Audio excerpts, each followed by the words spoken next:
Hello friend, how are you? I am Shruti ma'am. Welcome to our channel Shiv Rising Star Academy. तो आज हम find करेंगे potential energy of a system of 2 point charges. तो हमारे पास दो charges हैं Q1 and Q2. First diagram में आपको दिखाई दे रहा होगा कि वहाँ पे जो चार्जेस है Q1 और Q2 इन्फिनाइट डिस्टेंस में, तो इसकी वजह से इनके बीच कोई इंटरेक्शन नहीं होगी, तो इसके बीच कोई पोटेंशियल एनर्जी नहीं होगी. जो सेकेंड डायग्राम है वहाँ पे आपको दिखाई दे रहा होगा कि हमने पॉइंट चार्ज Q1 को इन्फिनिटी से पॉइंट A तक लाया है और उसे A तक लाने के लिए हमें कोई वर्क डन नहीं करना पड़ेगा, बिकॉज कोई अनदर चार्ज उस फ्रेम में नहीं है. इसकी वजह से कोई इंटरेक्शन नहीं होगी, उसकी वजह से उसके ऊपर कोई फोर्स नहीं एक्ट होगा. तो इन्फिनिटी से उस चार्ज को पॉइंट A तक लाने के लिए हमें कोई वर्क डन नहीं करना पड़ेगा. तो आपको थर्ड डायग्राम में आपको दिखाई दे रहा होगा कि चार्ज Q1 और Q2 both are in this frame.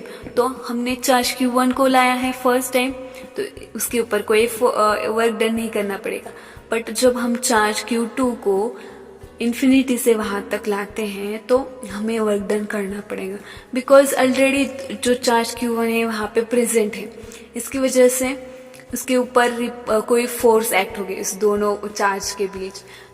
दो लाइक चार्ज हो गए, दोनों चार्ज पॉजिटिव है और दोनों चार्ज नेगेटिव है, तो एक दूसरे को रिपेल करेंगे और उस फोर्स ऑफ रिपल्शन के अगेंस्ट हमें काम करना है. तो उसके लिए हमें कोई वर्क और फोर्स अप्लाई करना पड़ेगा, कोई वर्क करना पड़ेगा. ओके, वर्क इज द क्या, फोर्स इनटू डिस्प्लेसमेंट होता है. ओके, तो यहाँ पे जब हम चार्ज Q2 को इस फ्रेम रेफरेंस में लाते हैं तो उसके लिए हमें कोई वर्क करना पड़ता है. ओके, तो आपको डायग्राम में दिखाई दे रहा होगा हमने दोनों चार्ज को इन्फिनिटी से इस पोजीशन तक लाया है. चार्ज Q1 को पॉइंट A तक और चार्ज Q2 को पॉइंट B तक.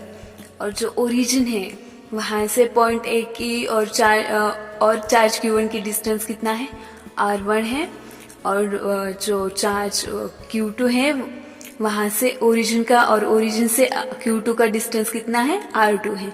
और जो दो चार्जेस है Q1 और Q2, इसके बीच की दूरी कितनी है, R12 है. ओके,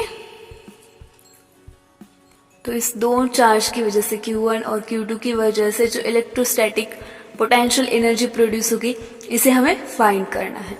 तो इलेक्ट्रोस्टैटिक पोटेंशियल एनर्जी क्या होती है?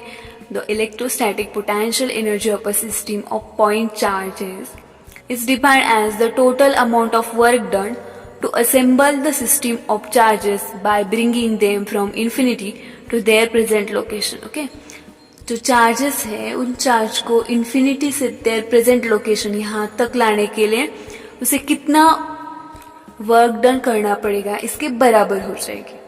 ओके, तो हमारे पास दो चार्जेस हैं Q1 एंड Q2 और उसका डिस्टेंस जो ओरिजिन है वहां से R1 और R2 है.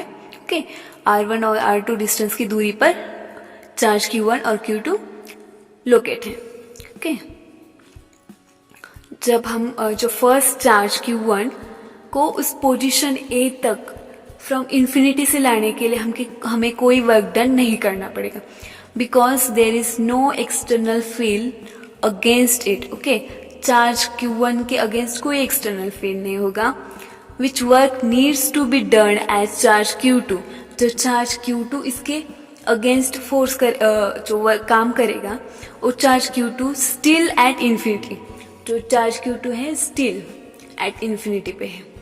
तो चार्ज Q2 इन्फिनिटी पे है तो चार्ज Q1 के ऊपर कोई फोर्स नहीं लगेगा. तो इसके लिए जो वहां पे वर्क डन होगा वो वर्क डन 0 हो जाएगा. That is W1 is 0. और चार्ज Q1 है तो उस स्पेस में कोई तो पोटेंशियल क्रिएट करेगा. तो कितना होगा वो potential, V1 is equal to 1/4 pi epsilon Q1 upon R1. That is our equation number 1. Okay,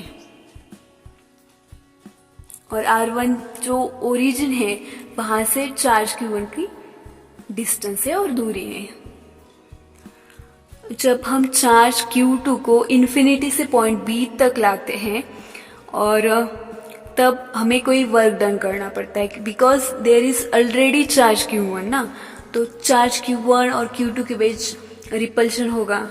okay, तो लाइक चार्जेस से इसकी वजह से उसके बीच रिपल्शन होगा, इसकी वजह से वहाँ पे हमें वर्क डन करना पड़ता है। तो वो कितना वर्क डन हमें करना पड़ेगा कि चार्ज Q2 को उस पोजीशन तक लाए हम।